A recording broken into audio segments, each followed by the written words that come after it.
Salut, bienvenue sur la chaîne Vélo Chinois, c'est Alex. Aujourd'hui, je me trouve sur le lieu de départ du marathon de Montpellier qui va avoir lieu dimanche 24 mars, place du Nombre d'Or à Montpellier.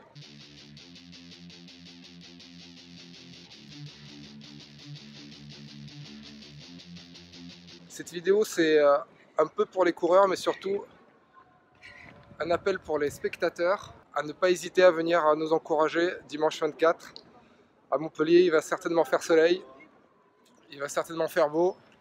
À partir de disons 10h40, 11h, ça va commencer à arriver ici à Antigone, mais aussi sur les berges du Lez. Parce que je dois vous avouer que c'est pas tout le temps évident la fin d'un marathon, et surtout quand on est seul au monde, comme par exemple je l'étais en 2017, la dernière fois que j'ai fait le marathon de Montpellier. Je vous laisse admirer ça. Allez.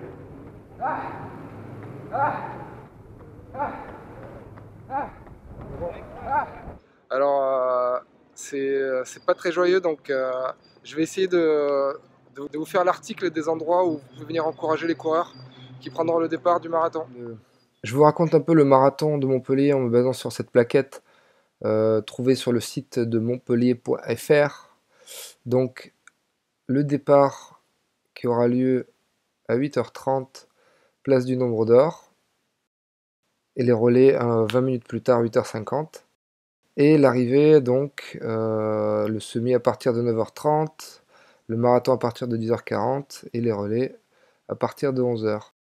Pour ce qui est des relais, ça peut se courir en 6 relais. Donc on part comme ça. Les ravitaillements sont à peu près tous les 5 km. Et il y a aussi des points d'animation, de musique. Donc si vous voulez aller vous greffer à un endroit où vous êtes sûr d'avoir un peu d'animation et un peu de monde, vous pouvez aller aux endroits qui sont marqués comme ça ici avec des animations, au ravitaillement et au relais. Donc des fois ça coïncide, comme ici au 34e. Et donc voilà, le parcours du semi, c'est le même que celui du marathon. Et au 16e, ici au niveau de Borargues, on fait demi-tour pour repartir le long du Lez. Alors la première partie, ce serait surtout pour les coureurs.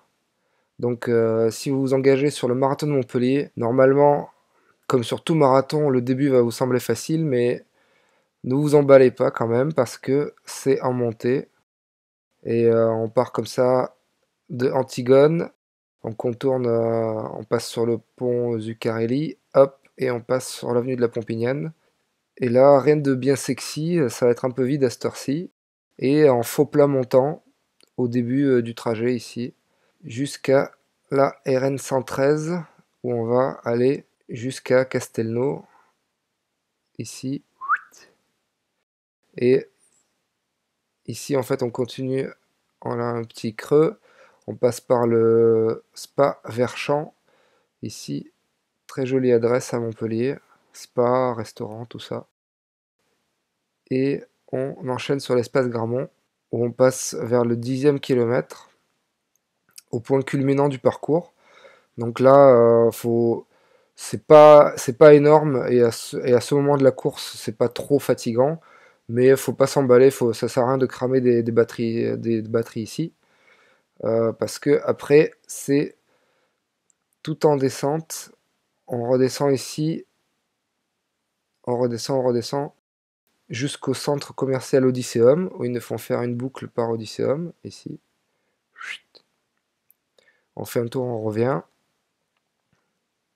on ressort, et on redescend complètement, presque jusqu'au niveau de la mer. Ici, c'est vraiment un toboggan, quoi. Vous pouvez vous faire plaisir. C'est vraiment la partie euphorique pour moi de ce marathon. Hop. Et alors après, on redescend pour une longue ligne droite, enfin quasiment ligne droite ici entre Montpellier, le quartier de la mairie, et on descend le long du tram jusqu'à Pérols. Alors là c'est tout droit, avec un peu des faux plats, mais globalement ça descend, et on peut dérouler assez facilement ici.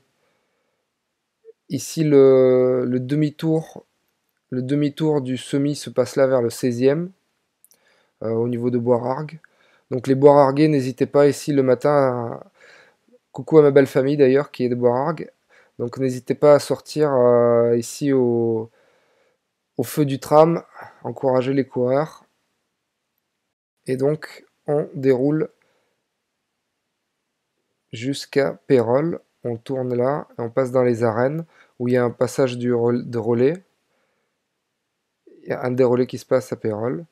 Et on ressort de Pérols pour redescendre jusqu'à Carnon, jusqu'à la mer. Ici, on passe sur un pont et on redescend.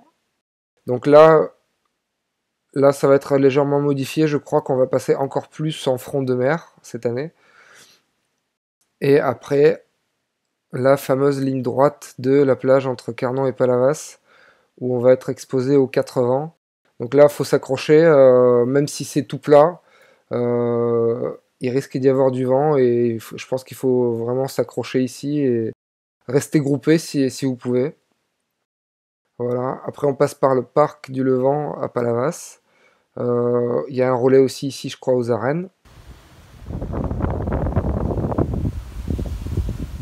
Ici, au niveau de Palavas, on emprunte la piste cyclable qui va le long du Lez jusqu'à Montpellier, jusqu'à la mairie de Montpellier.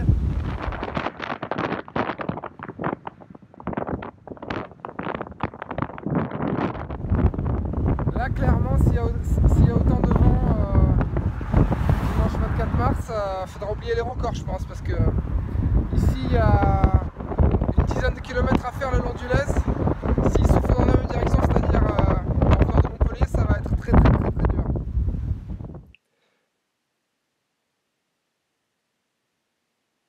On ressort et là, on passe le long du Lez, sur la digue du Lez, ici vers la maison de la nature. Ici, c'est un très bon spot pour ceux qui veulent aller se promener aussi dimanche. Donc n'hésitez pas, ici il y a un parking à Latte où vous pouvez vous promener et arriver à pied ici sur cette promenade le long du Lez. Mais faites attention du coup parce qu'il y aura des coureurs dimanche.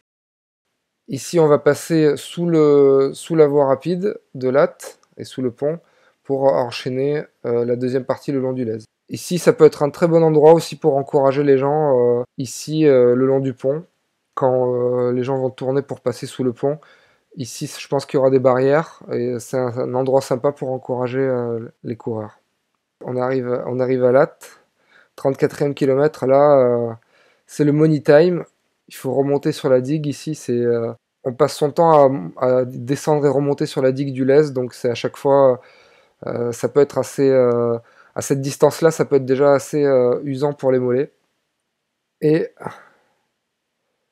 on revient vers Montpellier. Ici, on passe au marché du Lez, donc le nouveau quartier branchouille de Montpellier. Il y a des terrasses ici, des terrasses, des restos. Et on va passer juste devant. Ici, il y a un nouveau chantier plus loin. On arrive sur le bassin Jacques-Cœur où il va falloir faire le tour. Alors ici, on est dans le parc qui fait face à la mairie de Montpellier. Alors c'est un très beau parc pour, si vous voulez, il y a des cafés et tout, il y a des terrasses de resto.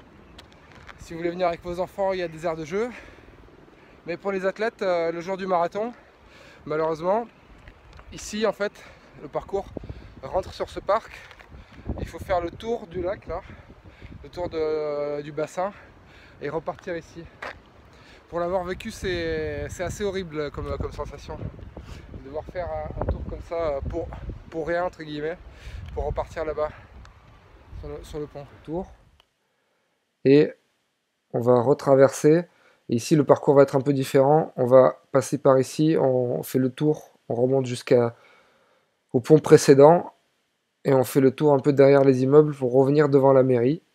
Et puis enchaîner ici sur l'avenue du Pirée pour arriver et terminer le long des platanes à l'ombre. Et ici, c'est là où il y a le maximum besoin de soutien. À partir de là, de la mairie, de tout ce quartier-là, normalement, il y a déjà plus de monde à l'heure de l'arrivée. On passe devant tous les restos de la place de l'Europe, devant l'hôtel de région, on remonte sur le parking, on passe entre les deux demi-tours ici de la place de l'Europe. et on déroule jusqu'à l'arrivée du marathon. Et voilà, rien de plus facile.